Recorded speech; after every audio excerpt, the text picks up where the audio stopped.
One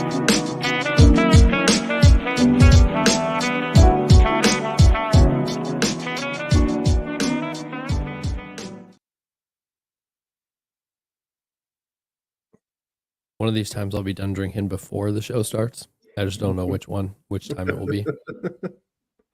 I better silence the old phone for this one. Well, yeah, especially because it's your day to give a lesson, so you It probably is. better. It is. You probably better do that. That's the most ideal, I think. Look at identifying needs and desires. That's a little birder told me that that's what you were going to be teaching us today. So I'm into it. Good. That's what we're going to do. So yeah, everybody, what's up? Welcome to the stream. Glad to see you here for Friday. People are slowly dripping in.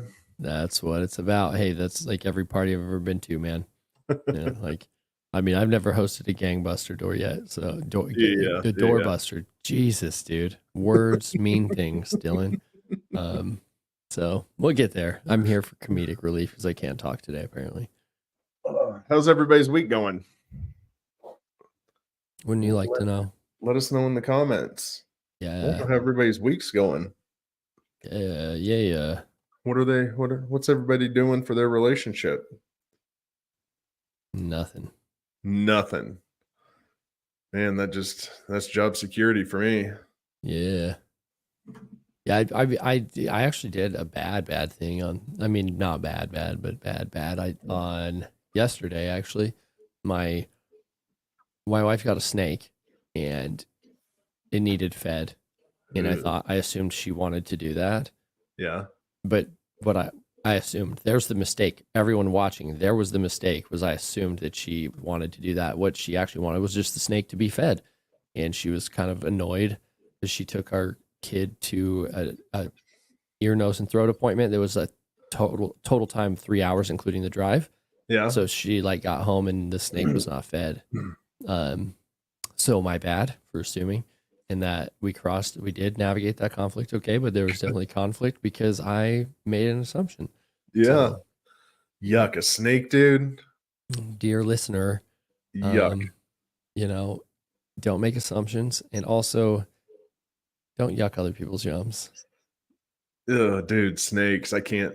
They creep me out bad. You want to see a grown man scream like a girl? Have a snake crawl in front of me. Everybody, you know what to send Ryan as a gift. I'm not about the snakes, my man. We all have our things, and in our relationship, that's the thing that isn't my thing at all. And I do my best to completely stay out of that territory. Like, she's a veterinarian. She's into animals. Yeah. I'm the kind of guy that honestly, I could have gone my whole entire life without even having a dog. Like, it'd have been okay. Yeah. In some regards, it's just another thing I have to take care of. Yes. Don't hate me, dog and cat lovers. Like, I love them too, but I'd be okay without them. Yeah. So when she was like, what will happen is books will start showing up from Amazon that have to do with the species, and then all of a sudden it now lives in our house. So yeah, first there was a bearded dragon, then there was leopard geckos, and now there's a snake. So someday we'll probably have a room that's just reptile gardens. So whatever. Yeah, well, talking about snakes is scaring all our audience away, so we'll get off that because they're here for relationships and recovery, right? That's right. Yeah.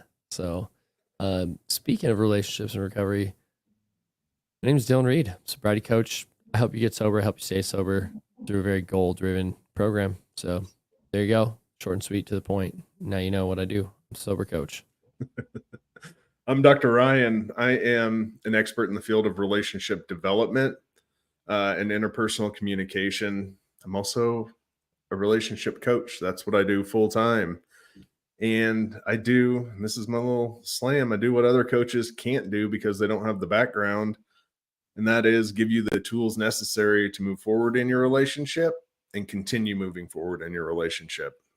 Hell yeah. I got to bring this up real quick because I think it's important. We just had a fan that said we need the soundboard back, and I think maybe I'll have to bring it back. Just saying. We could probably do that. Might have to. So together, when our powers combine, we are Dillon in the doc. We talk relationships and recovery. So there you go. There's the spiel. This week we get Ryan teaching us about stuff. So Yeah. the doctor is in the house this week. So here you go. Any news? Anything notable? Nothing notable on this front, man. It's just been one of those weeks where you just keep pushing through. Hey, sometimes those happen, man. Yeah. You know, we can't be dealt the perfect hand every week as much as we wish that we could, right? Yeah. So, but I mean, it hasn't been awful. Hey, that's good. Yeah. I mean, it can always be a lot worse. Yeah, definitely. Let's see. I did get shirts. I told everybody I was gonna have them made. I actually like own them now, so that's pretty cool. Nice. And then in other news, there was a 3rd grade teacher in Oklahoma that was arrested for being drunk at like the first day of school. So, hey, if you think alcohol is not pervasive in our society, you don't pay attention. So there you go. Nothing like a 3rd grade teacher showing up to work drunk on the first day. Oh, I saw that. That was amazing. Yeah, like way to go, everybody. Dude, she blew at 0.24, almost 0.25. Yeah. I mean, 3 times the legal limit. Yeah, dude. I usually don't wear this badge of honor, but I blew a 0.3 something when I went and checked myself into rehab. So damn. Yeah, it's not cool. I actually wrote about it in my book this last week, talking about how I used to think it was like cool and pound my chest about it. And now I'm like, it's not cool. It's foolish. Like, oh, congratulations. You can poison yourself. You can hurt yourself. Like, you rock, you know? Yeah. It took me some sobriety to get that perspective, though. So I have it now. Nice. Yeah, dude. So it's weird how some of those things like that people hold on to as a badge of honor. Like ridiculous things like, I blew up, like you said, a 0.3 something going into treatment. Yeah. It's not like a badge. And like do you ever see that in relationships at all? Like things like that kind of? They wear things like a badge of honor, like I'm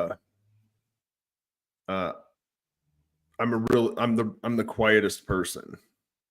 Like they should be proud of being the quietest person in the relationship. Yeah, that's weird. Yeah. I don't speak up for my needs at all. Yeah. Like they have really strange badges of honor when they come and talk to me. But here's the thing, when they state those things, I immediately know what the problem is. Gotcha. Because they're these bullshit badges that they're trying to hold on to. Gotcha. That makes sense. Yeah, I mean, like, one I always think of, I always go back to this one because it just is insane in my head still, is I had a boss that I worked for who would, I can't, you'd hear it multiple times a year how he never changed any of his kids' diapers.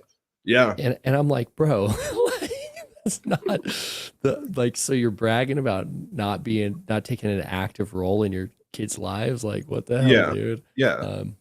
Not helping around the house. Yeah, dude. Like, it's ridiculous. Why would you hold that as a badge of honor? Yeah.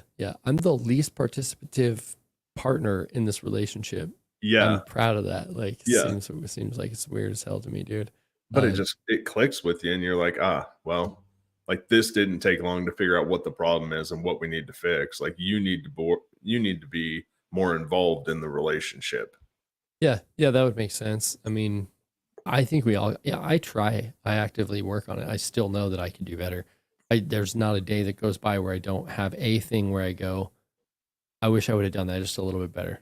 Handled that just a little bit better. You know, like, I don't know. Maybe someday I'll be some perfect romantic relationship robot, but I'm not that guy at this point. You know, like I said earlier, I assumed earlier. So the other one that shows up that is like, they brag about how much they play video games, or they brag about how much they go out and hang out with their friends. with the boys. Yeah, with the boys. How much I'm gonna go fishing. I'm out golfing every single weekend. I'm out fishing 4 days a week. I I leave the house for 2 months in the winter to go hunting. Like, it's immediate, or like, I don't know, we drink a 12 pack after work. Mm-hmm. Like, Yeah, it's weird. The strange thing to me is it's weird that people hold on to these things thinking that it makes them somehow either more masculine that's or stronger, or that's it. th- it gives them some badge that they're stronger, when in reality it just makes them a weaker individual. Dude, so do you know who Wes Watson is? Have you ever heard of him? Uh-uh. He's like his personal development coach, dude. Like whatever, it's not really about him, but he had this piece where he was talking about how basically as a dude, you should just have a woman in your corner and you should be able to do whatever you need as long as you're taking care of her. And if you're like, and when I say taking care of her, like giving her money more than Oh, anything, like yeah. supporting her, right? And if you're doing that, then she should just be like giving you back rubs and feeding you, and like very old school, like Mhm. early 20th century perspective on what a relationship is, right? And I Mhm. saw somebody post this, like a repost of him saying all this stuff. And I just and I don't, for the record, I don't comment a lot at all, almost on Yeah. Facebook. And I was just like, all it made me, I was think, made me think about our show and the things we talk about. And I was just like, I was like, dude, like that doesn't work. Like that's not Mm-mm. supportive. Like you're not supporting your partner by just going and making money. Like you need to have like deep, intimate, meaningful connection with people. Yeah. And that's what he was bagging on. He was bagging on these like new age coaches that are telling, and wealthy guys that are saying like, I spend time to like nurture my relationship with my Yeah. wife and stuff, right? And the dude was like, the guy that posted it came back and he was just like, you know, he didn't want to get into it. I was like, he's like, I don't think that's what that means. And I was like, then what does it mean? Like, please Yeah. outline to me what it means. I don't want to get into it. It was Uh-uh. like, of course you don't, dude, Yeah. because there's no excuse. Like, I don't care how much money you make. You still need to foster a meaningful relationship with your spouse. Like, you Mhm. don't just get it. Like, and the reason what jogged that in my brain was you talking about the guy. And I'm not knocking hunting. I love hunting. I've Yeah. really enjoyed hunting, Yeah. but I am not the like archer that goes out for the whole entire season to get the trophy and you're just gone every weekend. And I'm just not that guy. Cause like I got 4 kids. My wife would, Yeah. she'd fucking hate me if I did that. We'd not be getting along, So I was just thinking it's like almost, it's the same kind of concept. Like I make enough money. I'm man enough. I get to do what I want. I'm Yeah. good enough at hunting. Yeah. I get to do what I want. Like, Yeah. is that how that works? No, unless that's your job and that's what's bringing money into the family. Totally. Totally. No, then it's fine. Yeah. Yeah. Yeah. And then even then, man, I mean, I have to make a boundary between my job and my family. Like Yeah. I 100% would have more business if I worked at nights. Like Yeah. if I would be willing to meet one-on-one with coaching clients at night, because like I work a normal schedule, like banker's hours, when other people are also working. So there's some clients that can't work with me because of that. But Yeah. my family matters. And I'm not going to go to my wife, well, I make more money now, so just deal with the kids. Like that's just not how these things work or should. And also you don't have to have kids to also have that boundary. I just want to point that out. Yeah. No, and there's boundaries set in relationships. Yeah. Some women, like, they love being able to just take care of the kids, like, that is their full-time job, and they're very, very good at it. Yeah. It's when my problem becomes when the dude is like, "Oh, I'm the breadwinner," but then tries to nitpick and tell them what they can and cannot spend their money on. I'm with And, you there. like, they can't, "I don't want you spending money on self-care stuff."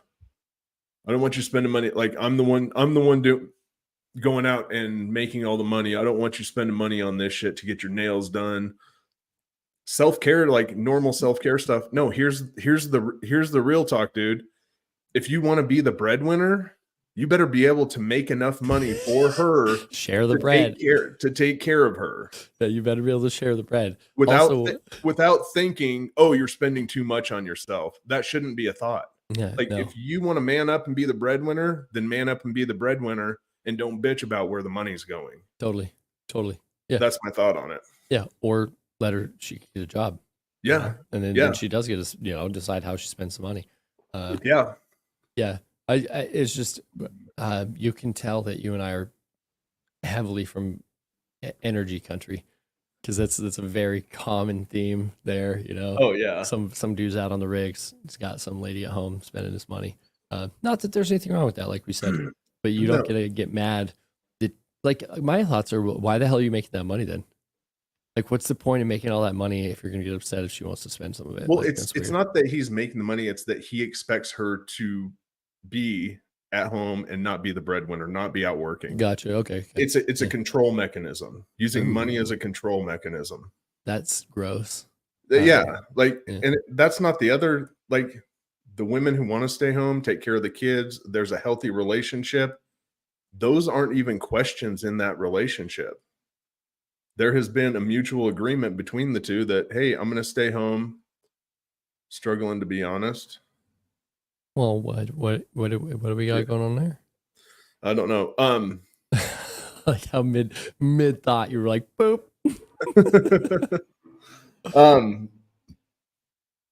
Yeah, like if there's a mutually agreed upon financial goal, you both are reaching it. You both are working towards it. Yeah. If there's a mutually agreed upon like career path for both of you, one of you is the stay-at-home mom to take care of the kids, to do those things. He's going to do this. Like your goals should all tie together. It's when you have a lack of clear goals and you use money negatively to control somebody, that's when it becomes a problem. Do you see that very often? Oh, yeah. I mean, I assume that's unfortunately a common theme. Well, I'm the one. It's always, well, I'm the one that makes all the money. That can't be your excuse. That can't be your argument. That is ridiculous. I mean, if you really want it to. Yeah. No, I hear you. I hear you, man. It boggles my mind when people, well, I'm the one that makes the money. Cool. Then make it and then let somebody spend it. But too. that has zero bearing on how you treat someone. Totally. None. Yeah. Especially if you're keeping her home to take care of the kids. And that's always one that's interesting too, is like when she's home to take care of the kids, allowing you to be out working, and then you're upset when she wants to spend some of the money. Like that doesn't make sense to me. Yeah. So, yeah. But at the same time, then they're like, I make all the money, I can spend it on what I want. No, you cannot. You are in a relationship. Whether you make it or not, you're in a relationship, and those decisions are mutual. Yeah. Agreed. Totally agreed. Well, let's ask Tammy two things. A, what are you struggling to be honest about? And no, I think she's talking about when she says she's struggling, like I'm struggling, to be honest. Oh, I think. Okay. I think. I already learned my lesson about assuming on Thursday with my wife. Okay, so I'm not making that assumption, but I think that's what's going on. The house I live in, flip-flopping, and if you could provide us a little bit of clarity, I'd love to help in whatever capacity we can. Just need to know what you need, what you got going on. I live in, flip-flopping. I'm not sure what flip-flopping refers to. Oh, I don't. Yeah. If you could give us a little bit more details, I'd love to discuss kind of what you have going on. So I feel like we've beat up. Oh, it's sober living. Oh, dude. I'm gonna let you go off on this one. Right. A little bit of experience here. Um, I guess the question when you say flip flopping is, are you talking about new roommates coming in and out and dealing with that whole revolving door of relational dynamics? Which, dude, I haven't talked a lot on the show about this, but that's like one of the most important things in recovery, specifically early recovery, is relationships, because that's how we experience joy. Like joy and happiness aren't the same. Joy is something we experience only relationally, and it's when you're excited to see someone and they're excited to see you. Happiness is situational, joy is relational, right?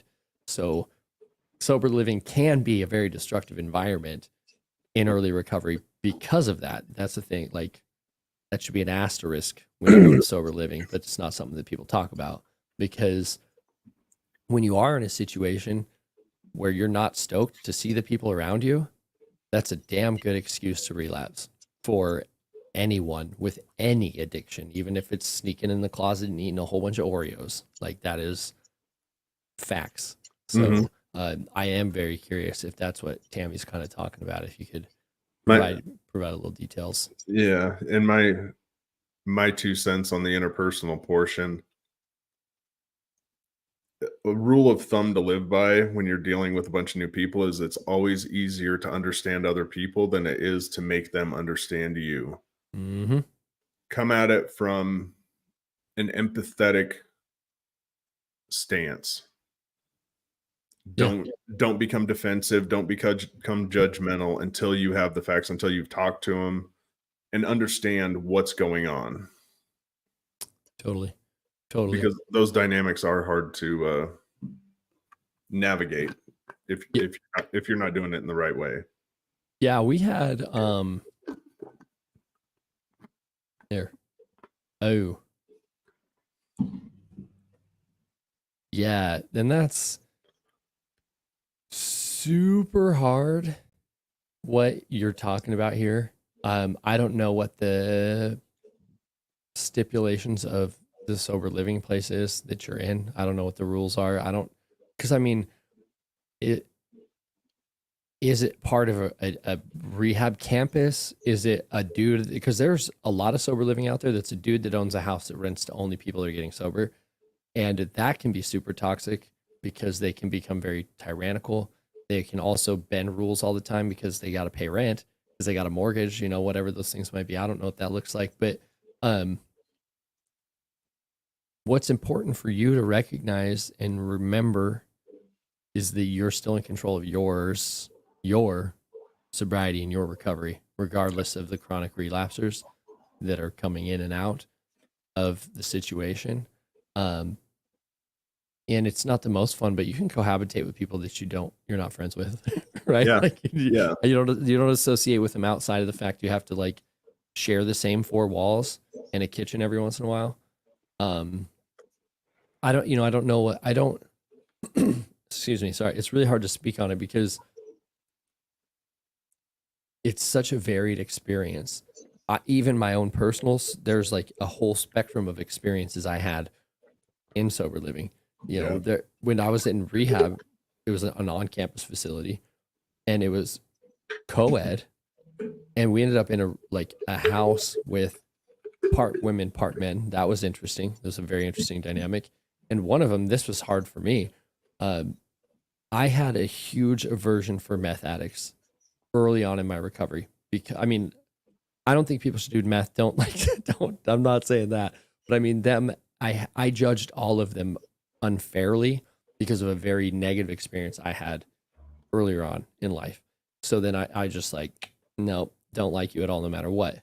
And there was this girl that I decided I did not like earlier who ended up becoming a roommate of mine. And I had to learn some lessons real quick that don't be a judgmental asshole, because she actually is a very nice lady. And as she's got sober, she stayed sober, and she's made a lot of good decisions with her life. So if you're dealing with that, maybe try to be supportive of the chronic relapsers as best you can, if you have an interest in doing that. Earn yourself some relational capital. And the more empathetic you are, the more capacity you have to be helpful to people, right? Yeah. You know, Focus on you, focus on your goals, and focus on your future. amen. Yeah. I mean, if that's not where you want to be and they keep letting relapsers in, focus on doing the best you can to get out of that situation. totally, and if there's usually I don't know where you're at, so it's hard to make, I'm going to pull out my handy, broad generalization paintbrush real quick, but you could usually find somewhere else, another place for sober living in your community. There's not usually just one, hopefully, for your sake, if that's what you need to do. But I think the most important thing is you need to take action for you here to keep yourself safe, right? Is that probably the best broad takeaway for anybody? I would say so. Yeah, I mean, super general, and I'm sorry that it is so general. There has to be somebody in the comments or who's watching who's been in this situation who can either ask a question or shed some light on their own experience. Yeah. I mean, because trust me, I will wax poetic about my experience in sober living if you want, but I don't know that that's what you're here for.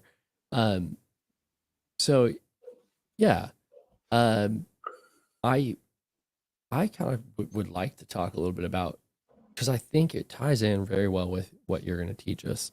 Okay. I want to talk about some joy, some joyful living,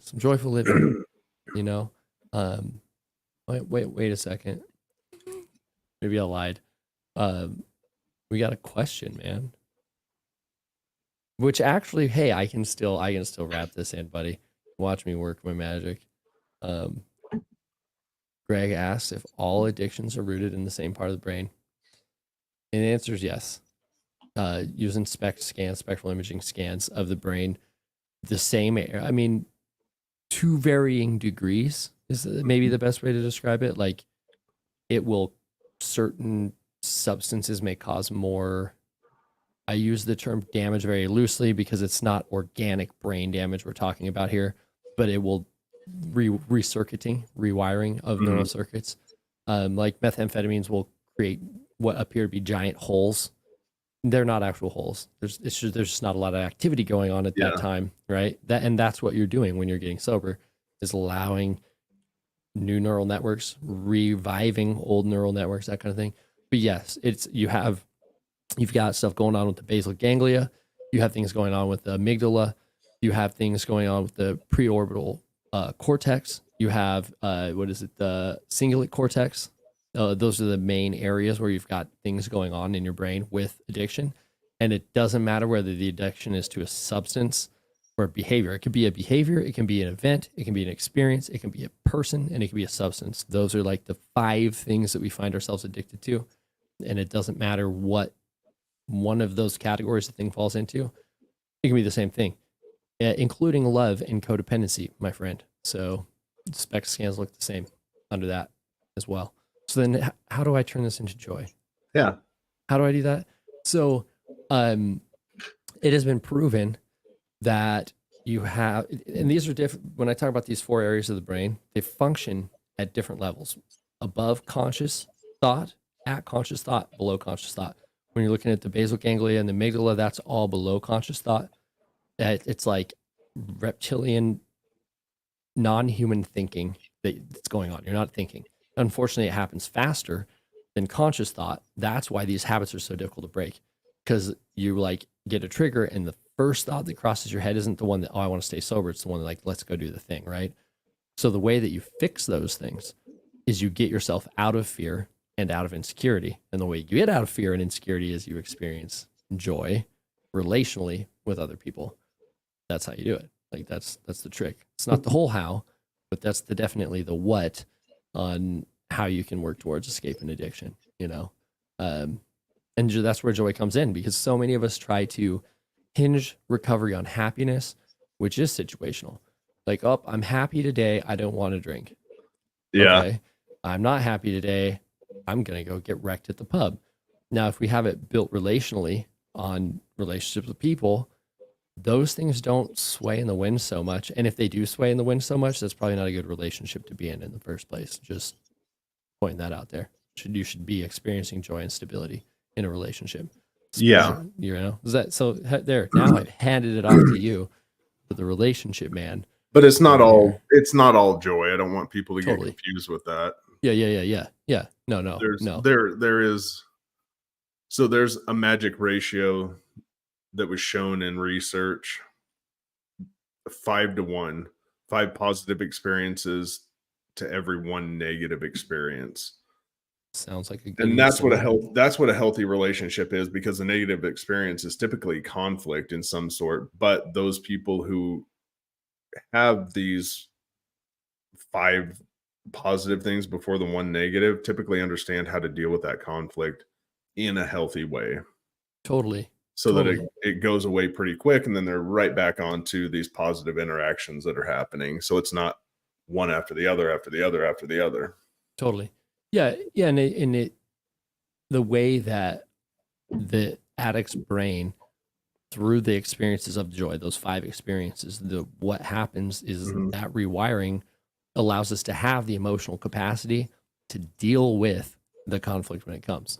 So yeah, I guess I shouldn't leave my wife after her being upset that I was assuming yesterday, because I have had more positive, positive engagements. Yeah. So That's just kind of the magic ratio they've found in healthy relationships. and I mean that makes sense. And like, we should probably also mention, like, don't start keeping track of your 5 to 1 because you might get a slew of 10 really good days and then 2 bad days, and like that doesn't mean you call it quits. Like, that's not the way that we should be doing things. No, it's not. You have 5 good things, and then all of a sudden you want to bring up a problem and start shit. Like, that's not how it works. It's an average. It's a ratio. Right. Hey, look, 5 things have happened, babe. I'm gonna go do something stupid. I'll be right back. Like, yeah. Now that sounds like a perfect self-fulfilling prophecy that us human beings love to do anyways. Oh, 100%. Like, just let's jam this in our head. Had 5 good days. It's Saturday. It's time. And if you don't clarify that, like in short form video, if you don't clarify that, somebody's going to be like, "Oh my God, we had 2 arguments this week and we only had 6 good times." No, you had more than 6. You went to bed happy. You probably had sex. You kissed them. You hugged them. You supported them in some way. Things happened that were positive. You're thinking about it in different terms. That's, to me, the most difficult part of what we do. Is like, I have to make short form content. Yeah. I've been kind of lacking lately, but I have to, because that's what people consume, right? Yeah. That's how I can be most useful to people. But you have to be very careful. Like, okay, how do I word this so that somebody doesn't twist up what I have to say and use it to justify? Because that's what addicts love doing. I don't know so much on the relationship end, but addicts are in love with justifying shit behavior. So they'll take anything anything I say and do what they can. Like, well, I'm going to take this and go home and talk to my wife about, well, I saw the sobriety coach and he said it's okay for me to keep drinking for the next couple months because eventually it'll get better, And I'm like, that's not what I said. So yeah, this can be very difficult. Dude, what do you think about people's needs and desires? It's a big one. So really what I'm going to talk about is identifying. Hey. So I want to understand what they are, and I want to kind of give people an idea. I just want to let you know how to identify needs and desires. I'm pretty bummed because I was expecting that in this next 15 to 20 minutes, you were going to give me the answer to life, the universe, and everything, including how to completely satisfy my wife's needs and desires. So. No, if you welcome, want the magic sauce, you can email me. You can join my mentorship program. You can join the masterclass. You can join anything and get the full answer to this, but there's just not enough time here. Yeah. I mean, I learn a lot here, but there's way more behind the scenes. So this is how you do. This is how you do it. Right. This is how we do it. This is there. Big 30,000 foot view of understanding needs and desires. But I hope somebody I hope people can take some stuff away from what I'm about to tell y'all. Well, all I know is that I have never been on a show with you that I have not taken a gold nugget home from. So, and I don't think I'm special. Like, I don't have some magical comprehension skill where I'm like, ha, I found the thing he was teaching us. Found it. Yep. Yeah, got him. No, I'm 100% sure that you'll have something that will be valuable. So the first thing I want to do is really distinguish, because this is where people get so messed up in their relationship, the difference between a need and a want. There is a difference, and everybody thinks that their needs, they think that their wants are actual needs. So here's how they differ in a relationship. Needs are essential. So they're requirements for your emotional, your psychological, and the well-being of your relationship. They're also non-negotiable. This is where the bedrock of a strong relationship comes from. Yeah. And when we neglect needs, it leads to a lot of dissatisfaction and a lot of strain, both when we neglect our needs and our partners. That's where codependence comes in. We put our needs on the back burner for the needs of our partner. Totally. Yeah. So here are the examples I want to give everybody of what actual needs are. Emotional support, trust, respect, open communication, shared values, safety within the relationship, accountability, responsibility. All of these things are needs. And everybody typically has slightly varying specific needs, but there are common core needs that are vital to relationships. When we talk about it, emotional support, trust, respect, accountability, communication, shared values, and a sense of safety. Those are all core to a relationship. And then your needs take priority. So your needs and helping address your partner's needs takes precedence over fulfilling wants. Because these needs directly have a direct influence on the overall health and wellness of the relationship. So when both partners feel their needs are understood, the relationship becomes this place where we feel secure, we feel loved, and we feel fulfilled. Without the needs, we don't feel those things. When our needs aren't being met, it's a very chaotic feeling because we're searching for those needs to be met elsewhere, when the relationship should be fostering a place of fulfillment for those needs. And here's how they differ. So there's wants. So we're talking about needs and wants. Wants are desire based. These are preferences that contribute to enhancing the quality of the partnership.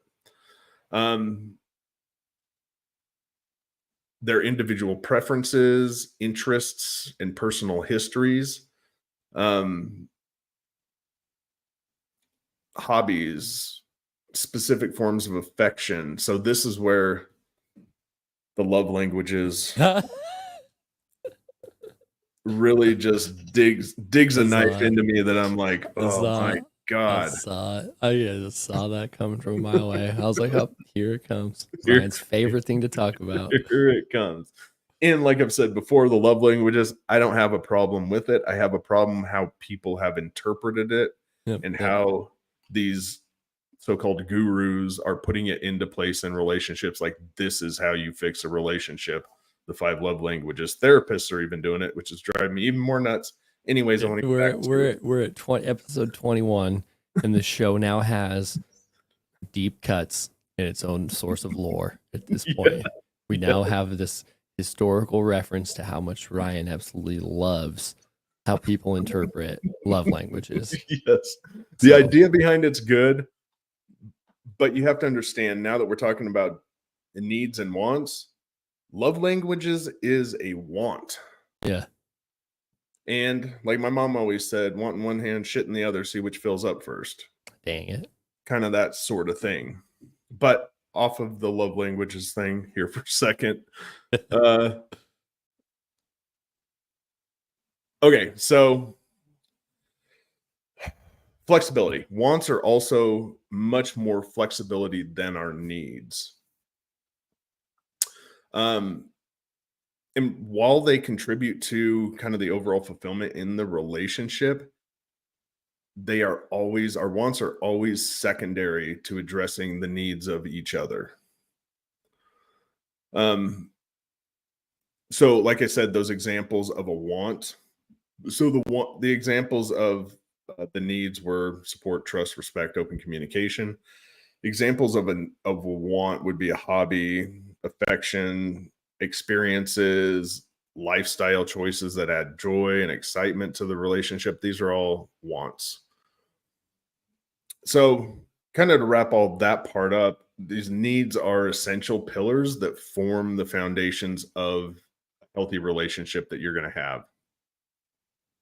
Wants, on the other hand, contribute to enhancing the relationship's quality. It adds layers of joy. There we go. And experience. There you go.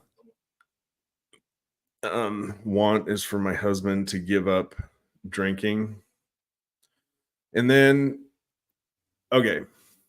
So, how do we identify what our needs are and what our desires are? So, we've got three forms of needs. We have our emotional, our physical, and our relational needs. So, one thing to do when we're talking about our emotional needs, and this works really well, is to think back. This takes a little bit of self-awareness here. And if you've been following along, it's something you should be working on daily in your life. So think back. If you've been following us for the past 5 months, it's something you should be working on. So just think back on times that you felt particularly fulfilled or content or happy in life. And then at the same time, what was happening in your life at those moments? So this is going to help us figure out what these needs are, because at this time in life, we felt fulfilled, content, and happy. Why were we feeling content and happy? Because our emotional needs were being met. So what are those emotions that we were feeling at that time that we need to address and that we need to make sure are on the forefront? You can also, on the other side, think about these situations where you felt angry, frustrated, dissatisfied, upset. What was missing? So you're kind of playing scientist in your life when you're talking about emotional needs. So think about the thing and then think about why that thing was happening and kind of reverse engineer it. I really love that. Yeah. So you want to pay attention to the emotions that are coming up in these situations, be it positive or negative. Are there certain feelings that consistently emerge? And if these are the feelings that emerge, these feelings often point to underlying needs. So we're love, respect, validation, belonging, support, understanding, acceptance. These are all examples of emotional needs that we have in the relationship. And the loved one is the one I saw this thing online and it was super, super useful. Because when we say love and we tell our partner, I want to feel loved in the relationship, they take that as I just need to tell you I love you more often. That's not what they're asking for. That is not how you fulfill your partner's need for love. You do it by being consistent in how you show up for your partner. You do it by demonstrating a safe environment in the home, even when you're upset. So you have control of your emotions. You do it by following through on your commitments and your promises. Um, you make an effort towards being a healthier partner. You respect boundaries without pushing back. You set and hold your own boundaries. Um, you work together to find a solution to the problem. Don't assume. Don't You assume. don't assume. You choose your partner as a priority with your time and your behaviors. And you make decisions that prioritize the connection over convenience. And if nobody understands what connection over convenience means, you need to get a hold of me because that is a big one. If somebody feels like they're just a convenience, they are not feeling loved. Okay, that's emotional. And then we have physical. Um, Physical needs, hunger, tired, discomfort. I mean, if you go to Maslow's hierarchy of needs, you can kind of put all these into those things. Those are needs.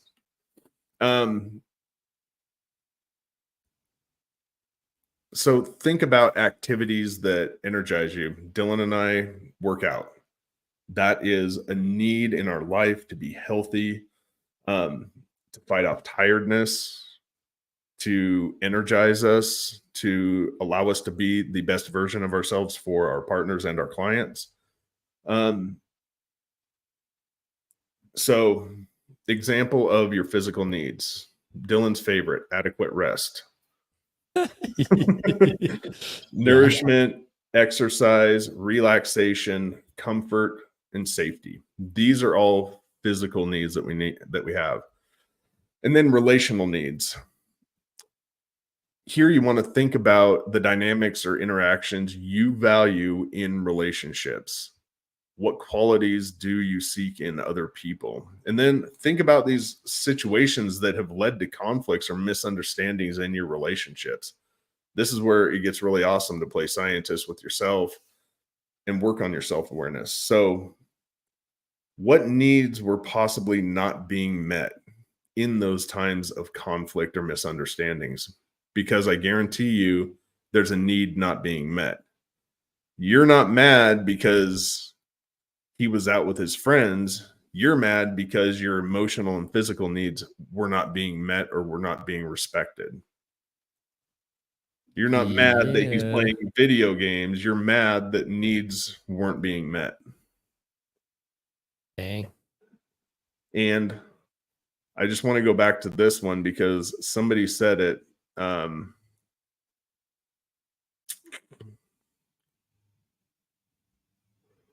are you looking for? I was looking for a comment that said, "Oh, my only want is my husband to completely give up drinking." You can take this, Barb just said it, put it into the relational needs. Yes, you want it, but it's based in a need. Yeah. It's based in a relational need. I'm guessing multiple, physical and emotional. I'm guessing he's emotionally distant. I'm guessing physically it's an unsafe environment, right? If you're trying to get sober and he's not, that's a safety concern for your sobriety, your own personal well-being. And then a relational need: trust, open communication, quality time, emotional intimacy, shared values, mutual respect.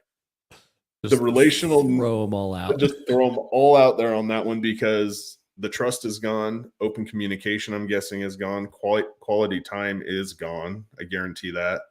Emotional intimacy has decreased. You no longer have shared values in that sense.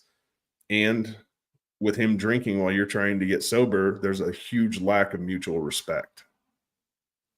Well, yeah, and also, I mean, even I mean, let's call a spade here. Even if she's not trying to get sober, when we're drinking, even if it's solo, right? There's a lack of mutual respect, right? Yeah. Like, yeah, I mean, that was the hardest pill for me to swallow when I got sober, was just how selfish and dickish I had been for Yeah. so long. So yeah. And then your desires are kind of the same thing. You have to do this exploration of your aspirations, your preferences, your values. So you have emotional, physical, and relational desires that need to be met. Um, Emotional, you want to feel joy, peace, excitement, passion, love, connection. All of these things are felt. And again, think back on times where you did feel peace, where you felt passion. Why were you feeling peace? What was happening? Why were you feeling so much passion? Um, and then physical, your health, your relaxation, your comfort, your energy, and relational desires, trust, empathy, companionship, deep conversations, shared experiences. These are all desires. And even in my weekend workbook, my Reconnect workbook, I asked people to name what their passions and desires are. And so many people have such a difficult time. They don't understand what desire is or what a passion is. And they're very personal. So I can't be like, this is what you're passionate about. I have to walk them through that. Think about a time when there was a lot of value in your relationship. How would you like to feel when you're with the people, with your wife or your partner? What These are the desires that need to come about. Yeah. So here's an example. We look at these core values, and they are the principles that kind of guide what choices you make in life. So your desires are often going to align with your values. So we look at a value. I have a core value of adventure. What would that mean my desire might be? Any guesses? Do If you your want to core go value is skydiving? yeah, like it could be something like that.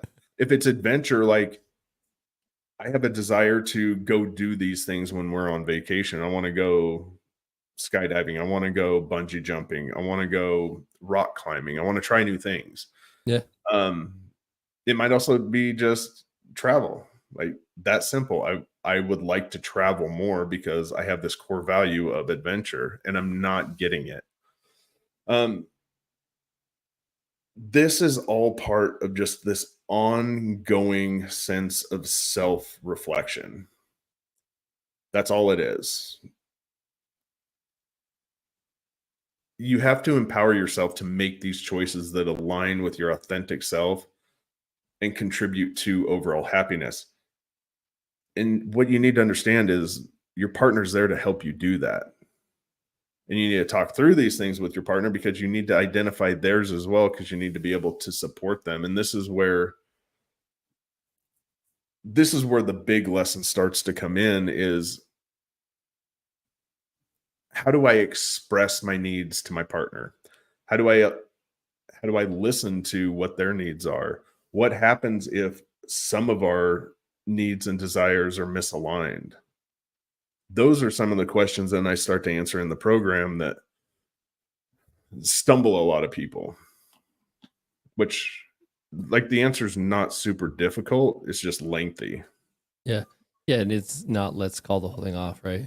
No, it's Like, our needs aren't the same. active listening. We've already talked about that. If you've been following along with the show, you're pretty much getting the course for free, Yeah. but Yeah. just in weird little chunks all over the place. Right. I mean, So yeah. yeah, that's kind of the basis of it, because then all of this Then I talk about how do we communicate it. And I mean, there's nearly 15 steps just to communicating your desires. It's a long program. It's a long portion of the program, but it's super necessary, as I hope you can see. Yeah. So Yeah. yeah, that is identifying your needs and desires in a very 30,000 foot view. Ladies and gentlemen, Dr. Ryan. Yeah, no, I just always, I do always just take so much away. I have like, I'm sure the viewers can like see on my face when I have like these aha moments. I'm like, oh, Oh, yeah, I see. That makes sense now. Um, yeah, thank you. yeah, Again, you're welcome. you know, Yeah, that was a lot of I fun. just pay you in my time. Yeah, exactly. Yeah, like, hey, I just have to show up and hang out with you. Um, yeah, so dear listener, if any of you have any questions, um, direct them to Dr. Ryan at the matchboxlab@gmail.com. Or you drop them in the comments if you're here right now. We don't have a whole lot of time left in the show tonight because not tonight, today, because we do have a double header tonight. Yes, we do. We'll be here again at 9 p.m. Central to take even more of your questions. I do really quick. Can we hit one real quick before we? Yeah, let's I don't do want it. to cut you off. Are you done? Yeah, let's go. Okay. I don't want to like boom, but Hit me I with just I do want to bring this up real quick. Barb says that she's turning her husband's drinking over to God. She can't do anything, and mainly her concern is she doesn't want to be nagging him, and doesn't want to live in fear that he is or isn't drinking. And I think that's a huge, very common concern in spouses. I have a lot of spouses that do reach out to me about their husband's drinking. Yes, Chris, 10 p.m. East Coast. So I don't want to like diminish the value you place in God. I want to make that clear. I'm not saying like don't let God do God's part, but I also know that God wants us to do our part too. Like that's whatever your God is, whatever your higher power is, like we are supposed to be taking an active role in the life that we live. So don't just like Jesus take the wheel and drive kind of deal with a relationship in your life and your happiness and all those things. I can't tell you what to do, but my suggestion is do not 100% say screw it, because the problem is it becomes permissive to your husband that you no longer are going to voice your opinion, your views, and your thoughts and your needs, as Ryan so eloquently pointed out, that it's not a want for you, it's a need that your husband gets sober. If you don't voice that, nothing will potentially nothing will urge him to want to stop. Ryan, you think I did a decent job with that? Yeah, and I wanted to add to that, like, it's not that she needs him to quit, it's that her needs aren't being fulfilled. Yeah. And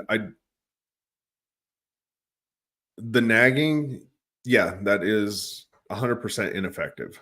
Yeah. I'll just go out and say it. It's never going to accomplish anything. You need to have open and honest communication, setting boundaries, and explaining what your needs are and how they need to be fulfilled, and get on the same page with that. Yeah. But first, you have to identify what your needs are that are not being fulfilled, because without that information, you can't move forward and have an honest conversation about anything. It's almost like a really good time for Barb to have been on Yeah. today, Yeah. And I do want to point out that the very least effective strategy my wife ever had in leading to and trying to maintain any sort of sobriety in my life was to nag. And when I say to nag, was to ask me if I'd been drinking, if I wanted to drink, if I was going to drink, or any of those questions, because they're not useful. They're not helpful. They don't promote they're not supportive is the biggest thing. Like those are not supportive questions. They are coming from a place of fear. Like you're kind of talking about, like, oh my God, I don't want him to drink. Well, we kind of get that. And I don't know. I mean, don't know your husband, but most addicts that I've ever worked with or talked to, don't really want to drink anymore either. Most of us. So take that take what you will from that. Is that it, dude? We put a bow on it. I mean, yeah, I just want to say yes, Chris, 10 p.m. East. Yep. That is the time we will be here. Yep. So we'll see you guys guys and gals, ladies and gentlemen. We'll see you this evening in about 5 hours. Yeah. So, thanks for hanging out, everybody. yeah, and contact at DillonandTheDoc.com would be our collective email address. If you ever want to reach out to Dillon or Dr. Ryan, contact at DillonandTheDoc.com. There you go. Yep. Cool. Catch you guys later. Later. Bye.